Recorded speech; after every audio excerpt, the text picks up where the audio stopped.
안녕하세요. 많고 많은 사연 중에 부족하지만 제가 겪었던 사연도 여러분들과 함께 나누고자 이렇게 올려봅니다. 저는 30대 후반 여자입니다. 저희 집은 가난을 벗어날 수 없을 정도로 빚이 많아서 모두 뿔뿔이 흩어져 각자의 삶을 살게 되었습니다. 엄마는 식당에서 일을 하고 계시고 아빠는 지방을 돌면서 건설 일을 하고 계십니다.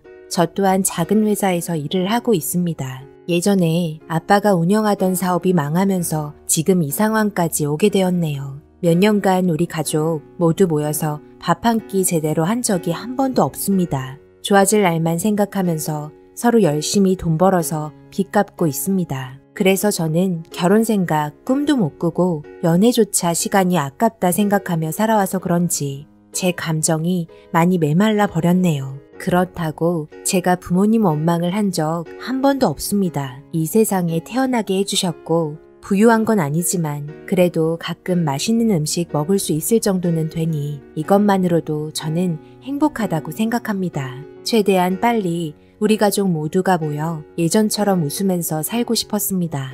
그래서 진짜 열심히 돈 벌고 있었습니다. 그래도 세상 좋아져 화상통화가 있어서 서로 얼굴 보면서 통화할 수 있고 몸은 떨어져 있지만 마음만큼은 우리 가족 모두 항상 함께 있는 것 같아 따뜻했습니다. 그리고 제가 가끔 쉬는 날 엄마 얼굴 보러 한 번씩 간 적도 있고 지방은 너무 멀어 자주는 아니더라도 그래도 가끔 아빠 얼굴 보러 내려가곤 했습니다. 아빠는 지방에서 돌아다니기 때문에 꼭 연락하고 약속 잡고 가야 합니다. 그래도 가끔 급하게 일이 잡히는 경우에는 저 혼자 지방에서 있을 때가 있기도 했습니다. 그래도 먹고 살겠다고 하는 일인데 투정은 부릴 수 없었습니다. 우리 모두 다시 한자리에 모여야 하기 때문에 이해했습니다. 저희 아빠 항상 틈날 때마다 전화해 줍니다. 하나밖에 없는 딸이라서 그런지 매일 걱정이 된다는 말만 하셨지만 저는 그저 일이 힘들 때면 투정 부리곤 합니다. 그래도 자식이 뭐라고 다 받아주고 감싸주려고 하는 저희 아빠가 있어서 너무 행복했습니다. 시간이 돼서 지방에 내려가 아빠 얼굴 보러 갔습니다. 아빠, 이번에 우리 셋이 시간 맞춰서 여행은 못 가더라도 밥이라도 함께 먹게 계획해 볼까요? 그럴까? 아빠는 우리 딸이 모든 말만 하면 다 들어주지.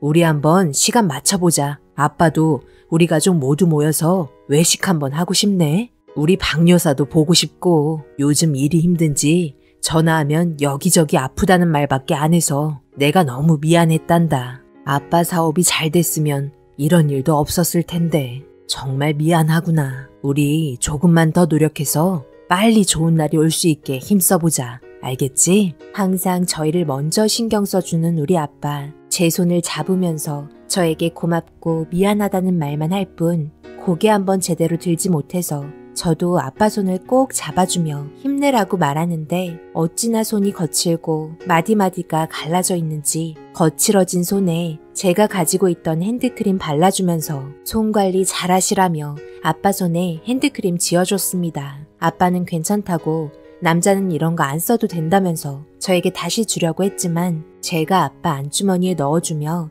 한동안 꽉 껴안고 있었습니다. 우리 아빠에게서만 나는 냄새가 저는 좋았습니다. 저도 그렇고 아빠도 일이 바빠서 오랜 시간 있을 수는 없었지만 제가 있는 자체만으로 저희 가족이 버티고 있는 것 같아 항상 밝게 웃으며 씩씩한 모습 보여드리려고 노력했습니다. 하지만 버스에 올라서며 조만간 다시 내려오겠다고 아빠와 약속하며 뒤돌았는데 제 손을 꽉 잡으면서 저에게 휴게소에 들리게 되면 맛있는 거라도 사 먹으라며 구겨지고 기름때가 묻은 10,000원 몇 장을 제 손에 쥐어줬습니다. 괜찮다며 아빠 필요한데 쓰라고 했지만 계속 거절을 할 수 없어 결국 받곤 작별 인사하는데 버스에서 점점 멀어지고 보이지 않는데도 끝까지 손 흔들며 웃음을 잃지 않았던 아빠의 모습에 저는 결국 참고 또 참았던 눈물이 터지고 말았습니다.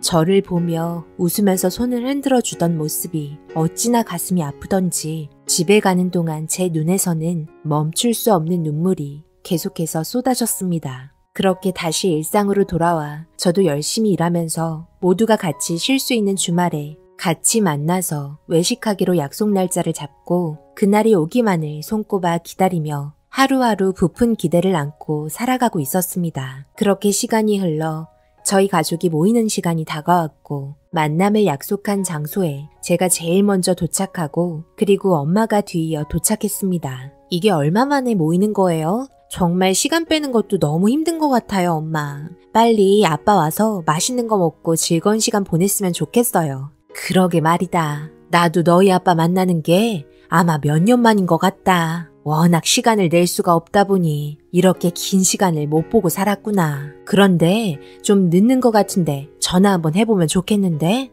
혹시 못 찾고 있는 건 아닐까? 지금 한 30분은 지난 것 같은데. 그러게요. 시간 약속을 제일 중요하게 생각하시는데 차가 많이 막히나 봐요. 제가 전화 한번 해볼게요. 엄마, 아빠 전화기가 꺼져 있어요. 어제 저녁에는 통화를 하긴 했는데 많이 피곤하셨는지 대답도 잘 없으셔서 주무시다 받으신 것 같아. 일단 끊긴 했었는데 오늘은 저도 준비하느라 바빠서 전화통화를 못했어요. 엄마는 오늘 전화한 적 있어요? 아니, 나도 없지. 엄마도 준비하는데 바빠서 전화할 틈이 없었지. 오시겠지. 어제 통화했으면 오늘 오는 건 잊지 않으셨을 거 아냐. 핸드폰 관리를 못해서 꺼져 있을지도 모르니까 조금 더 기다려보도록 하자. 알겠지? 그렇게 저희는 1시간에서 3시간이 흐르고 저녁이 될 때까지 전화통화 한번 연결되지 않고 오지 않는 아빠가 걱정이 되기 시작했습니다. 점점 저와 엄마의 눈빛은 어두워지기 시작했고 불안감에 안절부절하게 되었습니다. 계속해서 전화해봤지만 꺼져 있는 핸드폰에 저희가 해결할 수 있는 방법은 없었습니다. 그리고 엄마는 일단 오늘은 너무 늦어버렸으니 내일 다시 통화해보자며 새벽부터 식당 일을 시작해야 해서 엄마는 버스 타고 가셨습니다. 저에게 별일 없을 거라면서 걱정 말라며 전화로 저를 진정시켜줬습니다. 새벽에도 전화해보고 뜬 눈으로 밤을 새우다가 출근을 하게 되었고 저는 사정을 설명하고 월차를 내고 아빠가 일하던 곳으로 향했습니다. 가는 동안에도 지속적으로 연락을 취했지만 여전히 폰은 꺼져 있었습니다. 그렇게 아빠가 일하던 현장에 도착을 했고 사무실에 들어가 상황을 물어보니 일을 그만둔 지 꽤 되었다면서 회사에서도 일을 그만뒀기 때문에 알 수 있는 방법이 없다는 말에 저는 아무런 단서도 얻지 못한 채 건설 현장에서 나와 어디로 가야 할지 몰라 방향을 잃고 말았습니다. 결국 저는 경찰서에 실종 신고를 했고 신고 접수 후 제가 할 수 있는 건 기다리는 것밖에는 없었습니다. 이 소식을 엄마한테도 전했고 충격을 받으셨는지 더 이상 말을 잇지 못하셨고 타들어가는 마음 붙잡고 평상시와 똑같은 일상을 보냈습니다. 그리곤 정말 힘들었던 시간이 지나고 경찰서에서 전화가 왔습니다. 저희 아빠로 추정되는 사람을 찾았는데 숨을 거둔 지 며칠 된 것 같다는 말에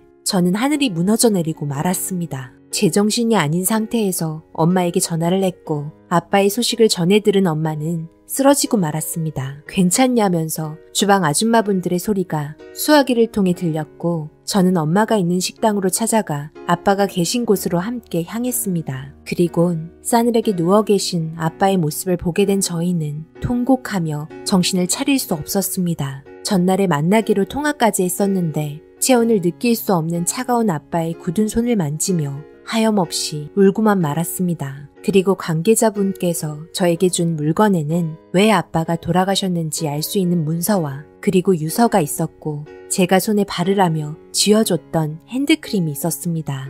핸드크림에는 작은 글씨로 우리 딸 지영이 거라고 아빠가 쓴 글이 적혀 있었고 그리고 보험 증서와 유서를 확인했습니다. 유서에 적힌 글은 길지도 않았지만 짧은 글에 제 눈에는 눈물이 흘렀습니다. 사랑하는 나의 딸 지영아, 네가 태어났을 때의 기억을 잊을 수가 없구나. 세상에 나와서 조그만 손으로 아빠의 손가락을 꽉 쥐었던 그날이 세상 모든 걸 다 가진 기분이었단다. 네가 태어나면서 내 삶은 변했고 항상 행복했단다. 그렇게 작디 작았던 아이가 벌써 이렇게 커서 아빠가 걱정된다고 멀리도 보러 와주고 정말 고맙구나. 내 삶이 헛되지 않았다는 걸 이번에 많이 느꼈단다. 지금까지 건강하게 잘 커줘서 고맙다. 그리고 아빠가 이 세상을 먼저 떠난 것에 너무 서러워하지 말거라. 미안하구나. 해준 거 하나 없이 너에게 언제나 부족한 아빠였기에 고개를 들 수 없었고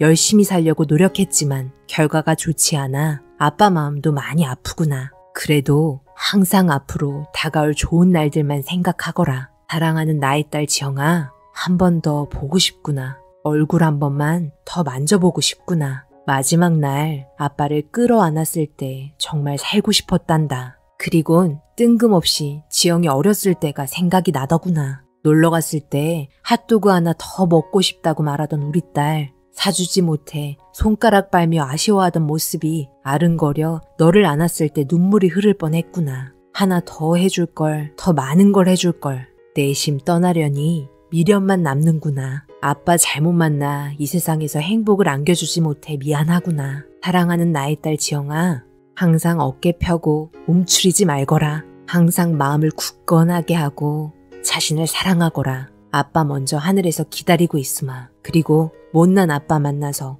고생만 한 불쌍한 너희 엄마 잘 챙겨주고 언제나 사랑했다고 전해주렴. 사랑하는 나의 딸 지영아, 항상 행복하거라. 짧지만 힘들게 적어 내려간 듯한 꼬불꼬불한 글씨와 중간중간 눈물 자국이 남아 잉크가 번져있는 편지지를 가슴에 묻고 아빠를 큰 소리로 부르며 돌아와 달라고 애원했습니다. 결국 우리 가족의 버팀목이었던 아빠는 암을 이겨내지 못하고 세상을 떠나셨습니다. 그리고 아빠가 남겨두고 가신 사망보험금, 이게 최선이었던 걸까요? 아빠는 다 그런 건가요? 이렇게까지 해야 하는 건가요? 가족이 있는데 왜 숨기신 걸까요? 저희는 가족인데 도와줄 수 있는데 왜 이렇게 미련했을까요? 보고 싶어도 이제는 볼 수 없게 되어버렸잖아요. 불러도 대답 없고 전화해도 받지도 않고 문자에도 답도 없고 사망보험금 남겨두고 가신다고 저와 엄마가 행복하게 살 수는 없는 거잖아요. 다시 돌아와 주세요.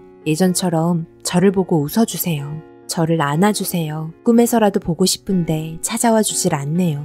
보고 싶어요, 아빠. 사랑해요, 아빠. 언젠간 다시 만날 날이 오겠죠. 그때가 언제이든 기다려주세요. 다시 만났을 때 꼭 저희와 함께 해주세요. 먼저 떠나지 마세요. 그때는 우리 셋이 행복하게 살아요. 아빠, 보고 싶어요.